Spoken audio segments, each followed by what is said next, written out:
we discuss A Man of Awesome Power by Naguib Mahfouz, the Egyptian author, in the collection of short stories known as A Silent Song. This lesson will be divided into two clear parts. Part 1 deals with Tayyib before he acquired the power. He was a good man, or we thought so. And then part 2, the misuse of power after he acquires the power, how power corrupts him. Let's begin with part 1. At a certain time, Tayyib al-Mahdi believed that his mission in the world had come to an end. He lives peacefully in his apartment in Nasser City, Cairo, a reward for service abroad. All his 4 daughters were married. He enjoys tranquil evenings with his wife, Hania, watching television, reading newspapers, and listening to Quran radio. He has generous health insurance and more than adequate pension.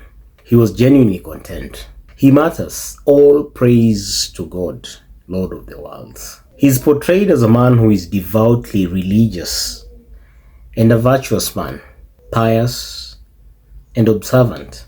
He lived his life, despite his modest status, as though he bore on his shoulders the worries of the world and of the people everywhere. Now, when he receives the dream, he is told, from this moment onward, you shall have the power to tell something be, and it will be. Do with it what you please. He keeps it a guarded secret, tells no one, not even his wife Hania. Tayyib feels infused with physical energy, filled with confidence, inspiration, and joy.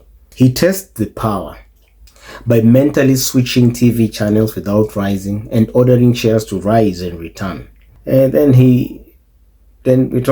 trembling in violent confusion, seized by conflicting emotions of fear and elation, because he was excited about the power. Then he realizes his purpose in the world was not yet fulfilled. Indeed, it had not even begun. He recalls his benevolent dreams for his country and the planet. He entrusts himself to God and resolves to use power only for good. Tayyib was humble, pious, contented, responsible, kind-hearted, and full of benevolent dreams before he acquired the awesome power. Let us talk about his misuse of power. Power intoxicates him. He cannot control excitement and negative emotions. He becomes corrupt and abuses his position for personal or selfish reasons. Specific examples from the text. The taxi incident. Let us talk about his anger and personal revenge. When he tries to hail a taxi and he does not stop, the driver waves his hand in haughty refusal. Tayyib's irritation now was greater than in the past. He considers making the driver suffer an accident. He stares at the taxi's rear wheels and both of them exploded suddenly like a bomb. He feigns sympathy and says, "Can I be of any help?" But the annoying pupil betrays the fact that he was resentful and enraged. Let's talk about the second episode of his misuse of power, the brute on the bus. The man slaps the woman with shocking impulsiveness. Then Tayyib focuses all his anger on the offending man's stomach. The man is stricken by severe cramps, moaning and screaming in pain. Tayyib observes with satisfaction, certain that he had done his duty in the best manner possible. Then we also talk about his intolerance and desire for control. The radio announcer. Tayyib is annoyed by promising developments. He commands, "Tell us what has already been accomplished, not what is yet to be achieved." He makes the radio announcer sneeze massively, repeatedly until he cannot speak. He plays a song, "Walk Around and See." Then we see Tayyib's reaction. He is intoxicated with the rapture of happiness and victory. He plans to become the trusty popular censor of the media.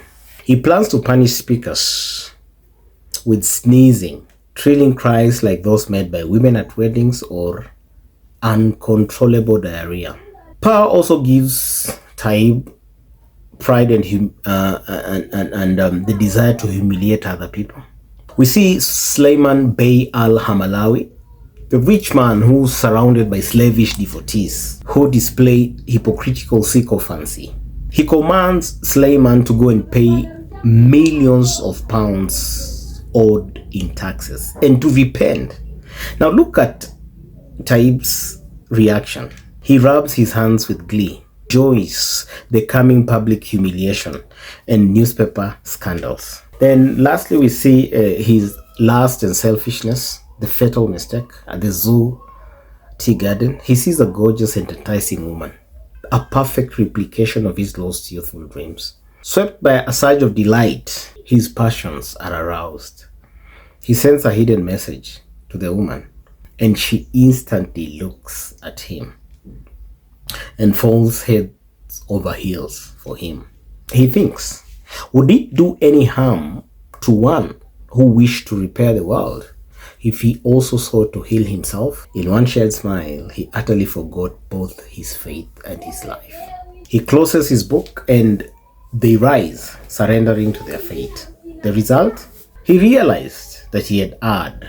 When he loses his enthusiasm and Hania notices, he tells her, it's only a cold. He tries to change the TV channel. The channel will not change. The miracle was gone like a dream.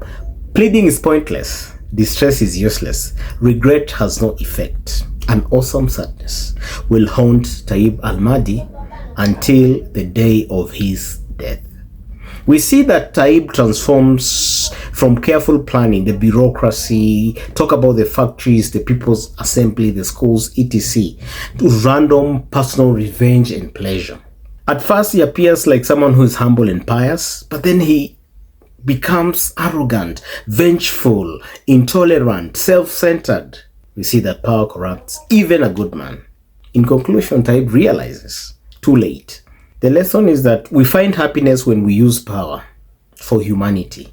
Misuse brings agony and eternal regret. Indeed, power corrupts. Follow me on all social media platforms at Wafula Wekati. Also, check out my blog, wekati.blogspot.com. Feel free to subscribe to my YouTube channel.